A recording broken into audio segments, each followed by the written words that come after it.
At the age of 19, around the time when Fred Durst sang He Said, She Said, bullshit, around that time, I realised no matter what I say, people only believe what they want to believe.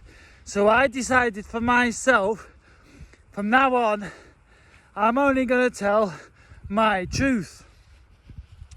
Doesn't matter if I've got the proof or not, because anyway, like I said, people only believe what they want to believe. Right, so what's that got to do with this video? Now I'm asking you, because I believe and I know I'm on earth because my mission is to help the transition from what we're living today into heaven on earth. Now I ask you, would it be so bad to believe me? I mean, wouldn't it be good if I was telling the truth?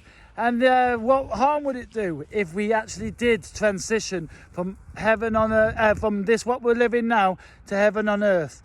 Would you not profit from that? So what have you got to lose by believing me? I know we've all got a lot to lose if we don't. If we stay on like we're living, then we've got a lot to lose. I'm not going to come along and say, when everybody's dead, I'm not going to come along and say, ha ha, told you so. I'm not like that.